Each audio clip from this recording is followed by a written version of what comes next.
किसी एमएलए को जब आप हाथ लगाते हैं उसे बाहर ले जाना होता है, एमएलए के साथ बाद में क्या बातचीत होती है?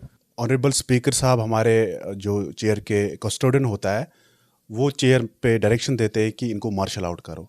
हम उसी हिसाब से चलते हैं कि फिर हम एमएलए साहब को, कोई भी एमएलए जितने भी वेल में आते हैं प्रोटेस्ट करते हैं तो हम उनको मार्शल आउट करते हैं। किसी एमएलए को जब आपने बाहर किया हो और बाद में एमएलए से जो है वो आपकी लड़ाई हुई हो और आप उसने उसने आपको कहा हो या आपने मेरे को ज़बरदस्ती वहाँ से उठा दिया, मेरे को फलां चीज़ पे लगी, मेरे को बाजू में लगी या कमर में लगी। जम्मू कश्मीर की कानून साज असेंबली में स्पीकर के पास कितनी पावर होती है वो आप बखूबी जानते हैं, लेकिन मेरे साथ इस समय दो सीनियर ऑफिसर्स मौजूद हैं, सीनियर मार्शल्स हैं, कयूम साहब और कामरान साहब। इनसे बातचीत करते हैं कि किस तरह से इस पूरी असेंबली को ये चलाते हैं और यहाँ पर अपने इस डिसिप्लिन को जो है वो मेंटेन रखते हैं। सबसे पहले तो कयूम साहब से जानना चाहेंगे, थोड़ा सा बताइएगा इस पूरी असेंबली में जहाँ एक तरफ लोग आते हैं, एमएलएज यहाँ पर आते हैं और यहाँ पर पूरे डिसिप्लिन को मेंटेन करने के लिए आपको कई सारी चीज़ें, कई सारी चैलेंजेस होती हैं, क्योंकि कभी आपको लगता है कि जब स्पीकर का ऑर्डर होता है, किसी एमएलए को जब आप हाथ लगाते हैं उसे बाहर ले जाना होता है,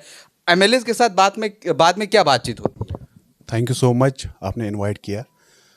एक्चुअली क्या है, जब ऑनरेबल स्पीकर साहब हमारे जो चेयर के कस्टोडियन होता है वो चेयर पे डायरेक्शन देते हैं कि इनको मार्शल आउट करो।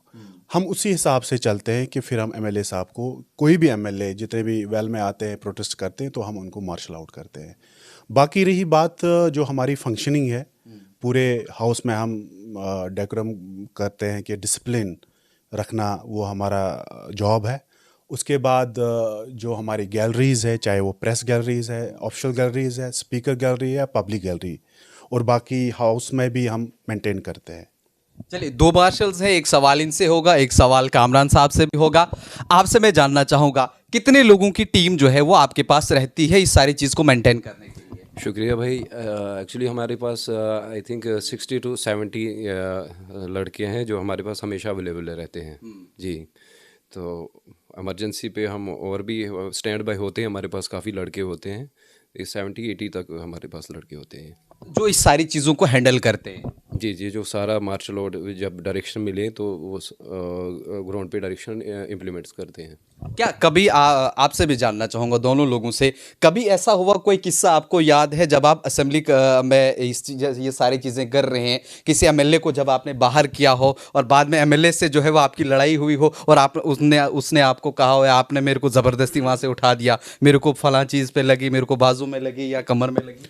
नहीं, बिल्कुल नहीं, ऐसा कुछ नहीं है। एमएलए जितने भी रेस्पेक्टेड ऑनरेबल मेंबर्स हैं वो, उनको पता है कि इनकी जॉब है वो, और जब हम बाहर जाते हैं वो गले लगाते हैं, ऐसा कुछ नहीं है। उनको भी पता है, क्योंकि उनको पता है कि देखो लास्ट टाइम जो हुआ श्रीनगर में, तो वहाँ ज़्यादा हुआ जो भी है, बट एमएलए साहब हमें बाहर उन्होंने गले लगाया है, उनको पता है इनका जॉब है, उसी हिसाब से हम चलते हैं। देखो चेयर, हमें डायरेक्शन चेयर की होती है तो उसी हिसाब से चलते हैं। कामरान साहब, आपसे भी मेरा यही सवाल रहेगा, आप अपनी लाइफ का कोई ऐसा किस्सा सुना सकते हैं, चूंकि आप तो 7 साल बाद लगी, 7 साल का काफ़ी गैप जो है रहा, लेकिन इससे पहले किसी असेंबली का कोई ऐसा वाकया आपको याद है जो आपको बाद में कई सारे वक्त तक सताता रहा कि वो चीज़ें नहीं करनी चाहिए थी मुझे किसी एमएलए के साथ? कभी ऐसा हुआ? नहीं, देखो भाई, असेंबलीज के साथ तो बड़ी यादें जुड़ी हुई हैं, लेकिन ऐसा कोई वाकया हुआ ही नहीं है। हाँ, अभी तक तो जो भी है वो पॉजिटिव चीज़ें ही रही हैं, तो अभी तक कोई ऐसा वाक़ा हुआ ही नहीं है, तो बाकी यही है। तो कैसा लगता है जब आप एंट्री करते हैं? दोनों लोगों से मेरा सवाल रहेगा, असेंबली में जब आप एंट्री करते हैं, अपना ड्रेस कोड डालते हैं, एमएलएज बैठे होते हैं, सामने स्पीकर बैठा होता है, किस तरह का उस समय माइंडसेट रहता है? बिल्कुल प्राउड फील करते हैं कि इस इंस्टीट्यूशन में हम काम करते हैं, जो पूरे स्टेट का, पूरे यूटी का बहुत बड़ा इंस्टीट्यूशन है, जहां honourable ministers, honourable chief minister और हमारे ऑनरेबल स्पीकर साहब होते हैं, बाकी पूरे ब्यूरोक्रेट्स होते हैं। हम प्राउड फील करते हैं कि मतलब इतने बड़े इंस्टीट्यूशन में हम काम करते हैं। सैम, कामरान साहब, आपसे भी बहुत लोग तरसते हैं कि ये स्टार हमारे कंधे पर भी हो और कई सारी मेहनत जो है वो इस चीज़ के पीछे भी लगती है और आप डोडा से ताल्लुक़ रखते हैं। ये कितना प्राउड मोमेंट आपके लिए है जब आपके कंधे के ऊपर ये 3 स्टार जो लगे हैं, ये मैं जानना चाहूँगा। नहीं, ये तो प्राउड का मोमेंट तो है ही है। इसके लिए 20 साल की मेहनत भी है, तो ऊपर वाला करे, जिसकी जो तमन्ना है, स्टार की तमन्ना है, मेहनत के बगैर ये चीज़ें होती नहीं हैं। इसके पीछे काफ़ी अपना दिन और रात आपने लगाए हुए होते हैं, फिर मेहनत का फल मिलता है। चलिए, शुक्रिया।